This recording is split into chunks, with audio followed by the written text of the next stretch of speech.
Welcome everybody to the first ever edition of Baltic Sea Water Talks, a conference about the challenges and opportunities facing the Baltic Sea.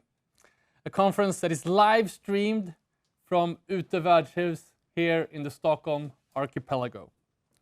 My name is Konrad Olsson. I am the founder and editor-in-chief of Scandinavian Mind, a magazine and platform covering the intersection of lifestyle and technology. I'm also a proud part-time resident here at Utö, and I'm happy to see many fellow full-time and part-time residents joining us for this conference today. So I'll be leading you through this day, and we have a full day ahead of us. We're going to listen to leading researchers from the Royal Institute of Technology in Stockholm about some of the cutting-edge technologies that are now emerging. We are also going to hear from leading voices from the business sector, sustainability experts, investors, philanthropists, and more. So it's kind of a hybrid event we're doing here. We have a lovely crowd of people here at Utö. We also have some people watching us from their home or their office through our digital platform. For those of you who are watching digitally, you're able to ask questions through this digital platform, and you'll also be able to see speaker profiles and other information about the projects and partners to this event. But now I want to welcome the founding partners of the Baltic Sea Water Talks, the Foundation Initiativ Utö and the KTH, the Royal Institute of Technology. Let's give them a hand.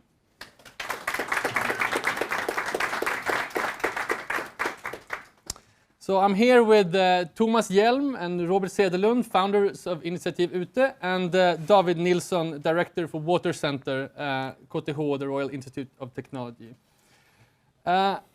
Robert, finally we are here. We've been working for this for many months now. I certainly feel a little tingle in my body just to be here. But I'm going to start with you. So from your perspective, just give us a little fly-in here. Why are we doing this Baltic Sea Water Talks? Well, the personal reason is that, I mean, from my childhood summers, the water was crisp, clear, there was a lot of fish, it was nice to snorkel around, and, well, it was the perfectly, or better say to say, the Baltic Sea is in a flux. That's not the case now. Now the water is not clear, there's no fish, and snorkeling is like experience different colors of brown in the water. Sadly, yes. Yeah. So that's really why. But the idea behind this was formed a year ago because we have a collaboration with the Royal Institute of Technology. We have a very solid ground of knowledge and experience to build on. So we decided that we wanted to do something out of this and really pull our weight into how we together can make the Baltic Sea a better place and sort of regain the balance in the Baltic Sea. That is really the case and the idea behind this. We're going to go into the work that you do with Initiativ Utö here on the island and with the wetlands and everything, but I just wanted to touch on one thing, and when you talk about your foundation, you always talk about sustainability in practice. Yeah. And that's what I'm really excited about here, is we're really going to talk about some hands-on projects that are really happening. So it's not just a debate, it's not just a think tank to discuss what we could do. We're actually going to look at some projects. I know that was important to you guys. Oh yes, I mean the first wetland was founded here in 2015, and that's really about walking the talk. It's about counting the every pike and every perch that migrates up to the wetland in April, harvesting everything that grows there now in August, September, October, and pulling that out on the wetland and digging more and doing things with your hand. It's really about doing that. And since we live here at Utö and we are locals here, this is the perfect place to do it. And which also puts a pressure on us, because if we don't manage it well, we will get the community will not like us, and it will be quite obvious that this wasn't a success. But we are doing best we can, and this is our office. This is where we do it. So I understand the work that you do is drawing some attention. We're here now in a room full of 50 dignitaries. I also understand you had a pretty prominent guest the other week, right? Right. We had very proud to welcome Her Majesty the Crown Princess Victoria. She asked to come out here in the wild and to see really what this was about. And it was a very inspiring day. We had her here for 2 hours, quite compact, but we had a very nice 2 hours, and we explained what we do, how we work, and how we want to expand this. Really, I mean, 3 wetlands at Utö soon, that's fine, but we want to expand this to 300. And she was really into that thought, and she really wants to follow this. She wants to follow the results of the Baltic Sea Water Talks and continuously follow our work, because she thinks this is very important. So that was a nice day and a good visit. Thomas, you were here with the Crown Princess. Any impressions, any feedback you got from her? Yeah, she was very good in catching crayfish. She was very knowledgeable and very interested in the Baltic Sea problems, you can say, and solutions. Good. So as I said, we'll get back to the initiative and the work you do here at Utö. I want to bring in David Nilsson as a representative from KTH. I'm saying KTH now because that lands better in my Swedish mouth. How do you say it when you talk in English? I've always been curious about that. Is it KTH or? Kungliga Tekniska Högskolan. That's right. There we go. But David, you have a long history. I mean, one of the reasons for this conference and the things we want to do is really bring people in from different parts, from academia, from the business sector, public sector, investors. And I understand you have some experience with this in your own work. Can you talk about that? Yes, sure. Basically, I mean, KTH is very big. We are like 5,000 people or something employed. So there's loads of interesting research going on all the time. So you can imagine the 5,000 people spread out over a number of campuses. And each one of them might actually be working with aspects of water. So that is one of the things that I personally work with, is to try to bridge, people sitting in very different disciplines and working together. So I can tell you that that can sometimes be quite a challenge, okay? But even more so when you get out and work together with non-academic partners. We work with business companies, we work with authorities, we work with civil society organizations, and so on and so forth. So I think that having that capacity, knowing how to work together, how to piece it together, have good conversations, that is something that we are really in need of developing, actually. So that's also why I find this particular event here at Utö so extremely important and so interesting to be part of. And it's not just because it's obviously I feel very privileged to come to Utö Island and be among this crowd, and it's very beautiful scenery and all of that. But even more so, it brings the possibility to have diversity, and at the same time being quite focused on one thing, which is about the Baltic Sea and the state of that. And I think that's necessary, and so that's also why I think that we are very interested in having these kind of meetings and be part of a conversation. If we can get to that stage where we have a good meeting, a good conversation where we understand each other, that is also the beginning of how we can address many of the problems that we're facing. So speaking about understanding, I mean, communication is one of the key challenges, I would imagine, in bringing people together from different parts. And I think people in this room, we have an opportunity now to get to know each other. So during lunch and during break, let's talk to each other and try to bring about this understanding. But from your perspective, do you have any tips or tricks or your perspective on how do we go about doing that? Yeah, we shouldn't overcomplicate things. We should think about language to start with. try to get out of our own comfort zone in many ways. Scientists especially would, tend to use sometimes very complicated language just for the sake of it, because it's like an intra-academic discussion. But we need to try to talk straight and to also be open and to listen. It's not just about speaking and telling everyone what is the solution, but to listen and to listen carefully. And I think that's it's kind of obvious, you would say, but we often forget to do that. So that is one thing, language, and that is like what we need to build trust. Trust is extremely important in those kind of collaborations. We need to understand each other, and then we build trust, because at the end of the day, we want to do something together, and that's taking a risk, isn't it? So, for sure. So you're the director of the Water Center. Can you talk to me about the work that you do and what the Water Center is about? Yeah, okay, so it's a relatively small unit, but we're trying to make a large impact. And by doing these kind of bridging exercises to get people from very different backgrounds and very different disciplines into the room, and to have this kind of conversation to establish the good meeting, if we say so. So that's what we're trying to do, and it really covers all kinds of aspects of water. So marine and the Baltic Sea is just one part of what we are getting involved in. And perhaps what we have mostly been known for is when we started doing the COVID analysis, perhaps at KTH, which also was a COVID analysis in sewage water I'm talking about, which hit the headlines very much so. So that is something that came about as a number of researchers and actors outside academia also had an idea that maybe this could be done. So yeah, those are the kind of things. So we're kind of all over the place, but I understand. I understand. And from your work, going back to what we talked about before, from your work, do you have any specific examples of sort of bridging these gaps between the academia and business world and so forth? Just anything, any reflection there? No, but we have seen some examples already here on Utö. We are doing work together with the Initiativ Utö.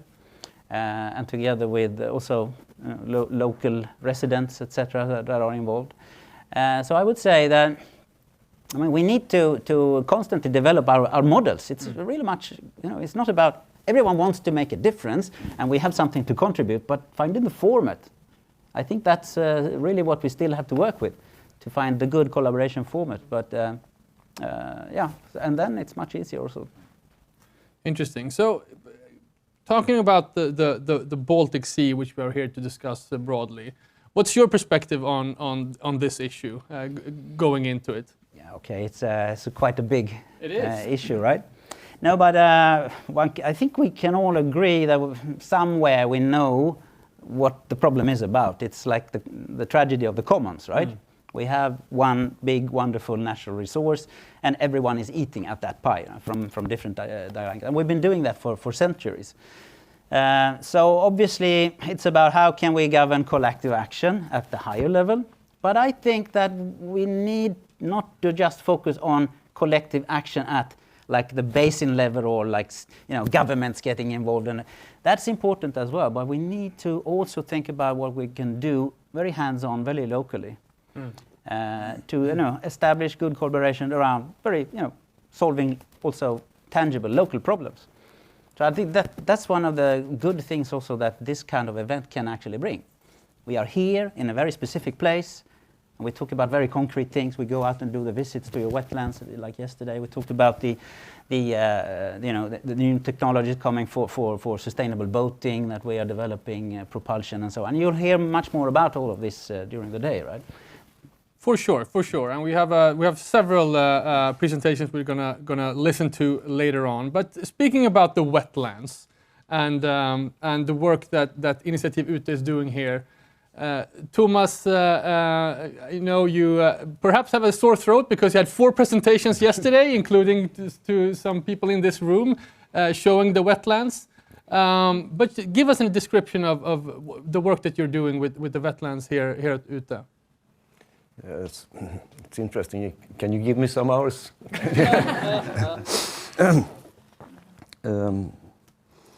The wetland for us is mainly a method in cleaning water before it comes out to the Baltic Sea, and also make a reproduction place for pike and perch. So when we looked at the Baltic Sea, is huge. So Robert and I, we decided to take it locally and do what we can do in small scale, because if you can expand that small scale into a large one, we have found a method to do it. So based on the facts, I think, is that we have too much nutrients in the Baltic Sea and we have too little fish. That's the main two things, the status today. So the wetland is the place where we can stop the nutrients and we can produce more fish.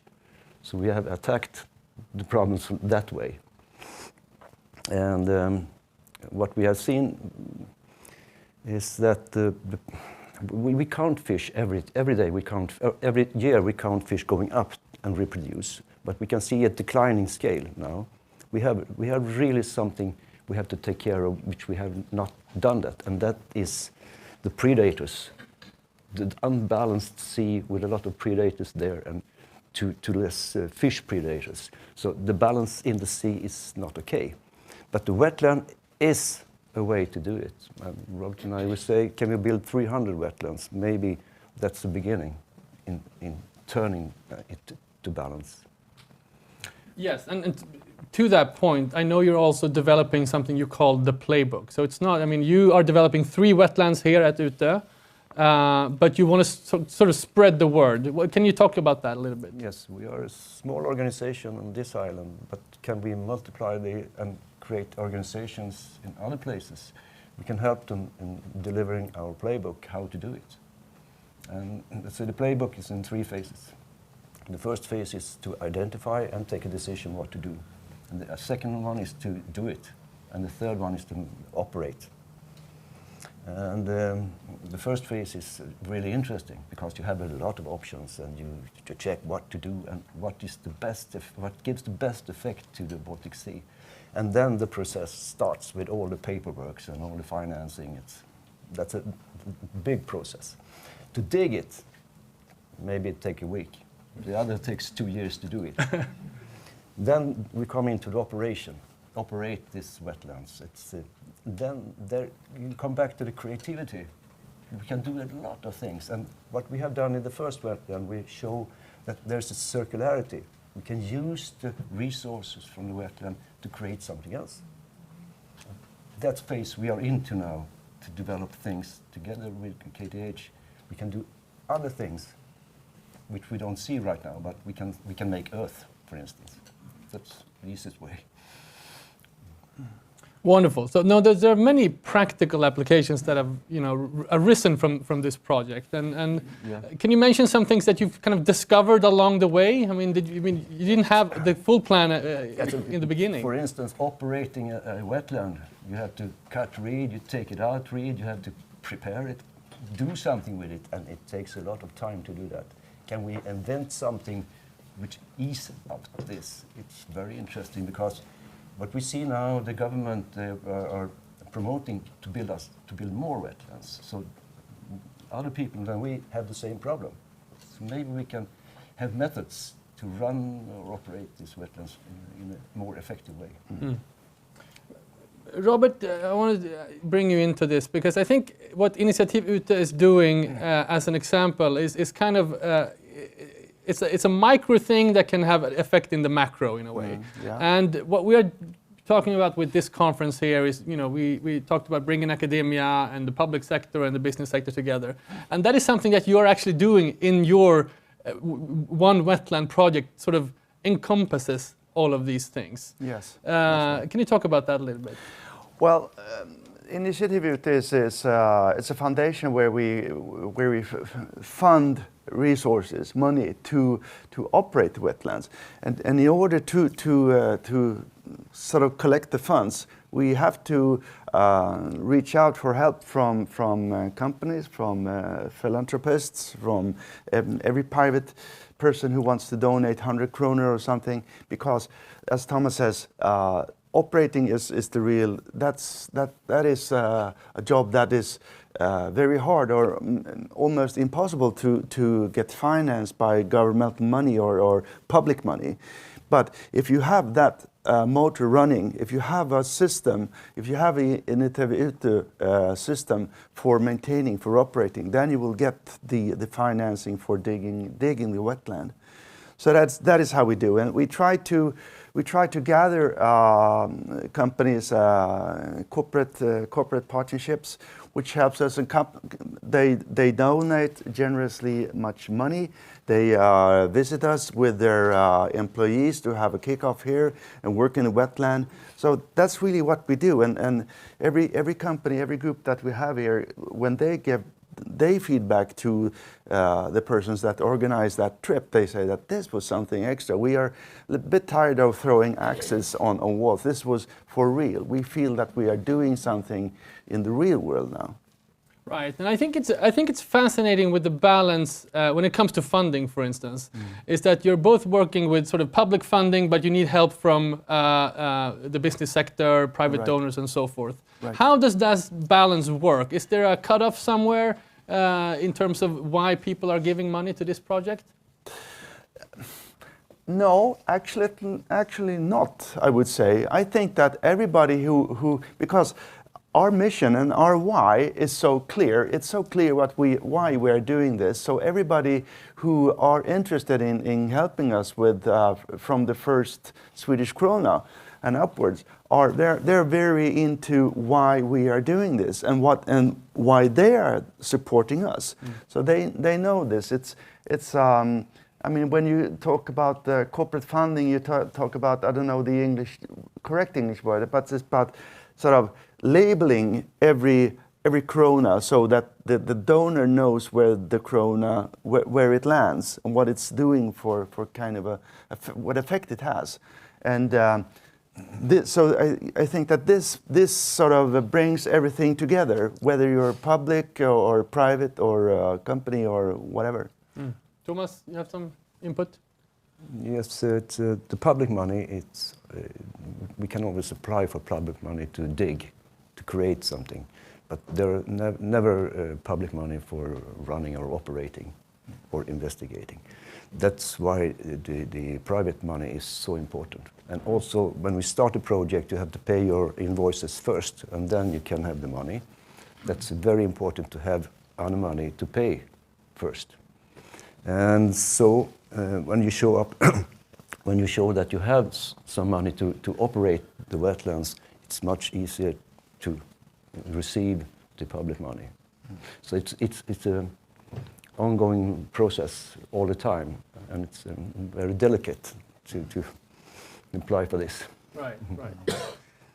David, you visited the wetlands yesterday, and from KTH perspective, what did you find inspiring working with Initiativ Utö? Well, that is actually there. You know, it's very tangible. It's been in operation for a number of years. You can start measuring results and you can quantify things. But I would also like to say that as you divide it into like 3 distinct phases, I'm not so convinced that that is actually what is happening. Because as you're preparing, yes, then you have certain ideas about the design principles, how things would actually run in the later stages, and then you actually implement, you dig and all of that. Then operational phase is not just like a push on the button period, right? That's perhaps where the real innovation starts. Exactly. So it's exactly. So it's like it's either you have to embed more innovational activities in the operational phase, and then it comes back to that question of funding again, because you can get funding maybe you can get for the middle chunk from public funding. You can get some research funding perhaps for the innovation as long as it's research, but then operation, if you define it as operation, then it's supposed to be like self-sustaining, so you have to generate a value and someone has to pay for that, right? But I would say that one should think of that latter phase where you are now also as an explorative phase where you actually learn and try, and you are doing that. So you are actually innovating as you're operating. Yeah. And I think that's important to acknowledge that you're doing that. So that was one of the takeaways for me, that there's constant evolvement of that site, right? So it's kind of like a feedback loop. When working, you get more feedback, you get more... Right. Phase 3, you go back to phase 1 and you start over again. Yeah. And a couple of the projects that you're going to hear about later on, they actually are in the operational phase, you could say, because the wetland is there and you have certain things, processes going on, and you can, as I said, you can start quantifying what's going on. But you can also explore how you can use that eco infrastructure as, how you can use it in different ways, how you can start mining the phosphorus which is actually there in the system and so on. So I think that we shouldn't think of it just like, just get the money to build it and then somehow, it's fine. No, that's like where the real, interesting part starts in many ways. Exactly. And now we have been discussing this greenhouse gases. How can we take care of this in a wetland? That's the next step we are going to investigate. Talk about that. Yeah. Is that something you discovered when working with this? Yeah. I cannot say anymore. Okay. Anything more because we are in phase 1. Phase 1. There's an opportunity there. But I know, Thomas, it's important for you to look at this and to create a circular system in the wetlands. Yeah. So can you describe that circular system a little bit? You can take a decision to. We have to cut reed every year, and we can take a decision to kill it if we want to do that. But then you have to do it in May and in August, and you drown it, and you have to do that for 4 years, 5 years. But in May we have a lot of birds and we have a lot of fish in the area, so we cannot do that. Then we had to think another way. So we'd say we have to take out the resources and use them in a professional way. And then we are experimenting right now to take it out and use trees and take it down to small pieces and make earth of it. And that earth we use to produce vegetables. And then the process has started. So we're using water from the wetland on the farming. So then we have a circularity in some way, you can say. And as a resident, I can testify to the wonderful experience of going when there are sort of farmers markets. You can go there and buy vegetables. And the participant here, actually, the goodie bag from this conference is a bag of potatoes, fresh potatoes. Right. Wonderful. Are there any questions from the audience before we move into the next? Yes? I think it's really nice to see you and the work you're doing. It's fantastic. What I would like to ask you is, how is the redundancy?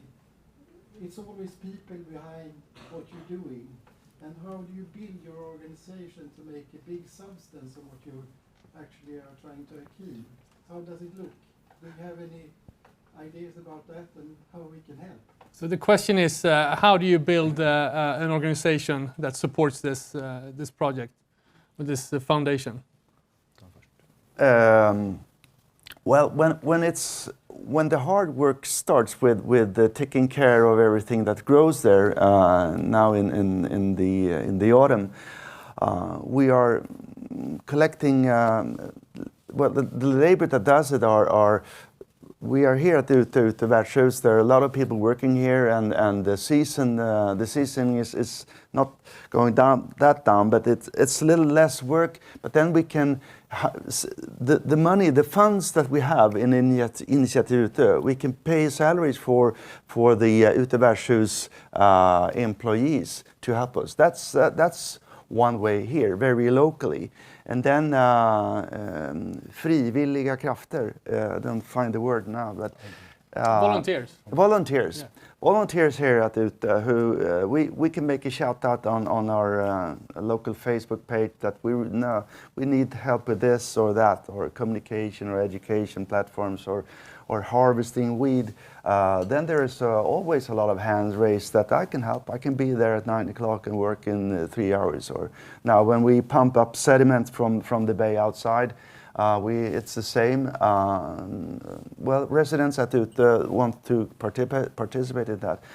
So that has to go into the playbook model, that you have to build some kind of a volunteer organization and see if there is other companies or restaurants or something on the next island that you can use as labor on doing it, and it's the same. Maybe that could be like adventure tourism, right? Maybe. You take your conference guests out there and say, yeah, now you're having harvest day, you're taking out the reed or whatever. Right. The fishing guides has no work, so they can do that. Yeah, do like the Crown Princess does. Right. Exactly. Thomas, do you have some? Yes, what's important for us as well is to take what we are doing out to young people. Right. To children, to school classes, and learn them how the nature works. And now we have a really good cooperation with the Haninge municipality, discussing this. What can we do to have us being a part of the education for children in this municipality and other municipalities, really. One quick question before we have to move on. I have two quick questions. Okay, two quick ones. One is, how much does it cost to create a wetland and to run it, number one? Number two, you said you need 300. That seems a small number. If you need 3 on Utö, you need 3 on every big island in the archipelago, and there's thousands of them. So how many would you think there are? And does anybody know where these wetlands ought to be, and who owns the land where the wetlands need to be? All right, good question. So very concrete. What does it cost to run a wetland? And do we really need just 300, or are there more that's needed? And how do we know that? To build a wetland in the archipelago costs more than building it on the mainland, because transports and things. So say 1 hectare, depending on environment, costs between 250 and 500,000 crowns. To build? Right. To build. And how much it costs to run it? Depends on your ambition. Oh, but you define the ambition. Yes, we say the first wetland we built, the ambition there is to count every fish going up and going out, take care of the reeds, cutting it, making earth, so it's 12-month work. I think, Thomas, we have some investors here. You don't want to lowball the number here, so put him on the spot. I think it's safe to say that we don't know exactly how many wetlands we need, and that could be a source of discussion. We actually have to move on to our next segment.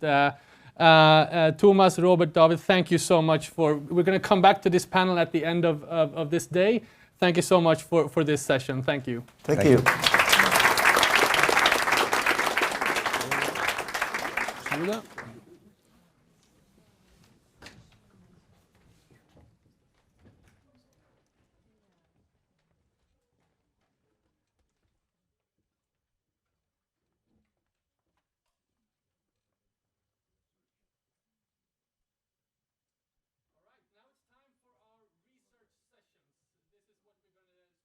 Most of our time on.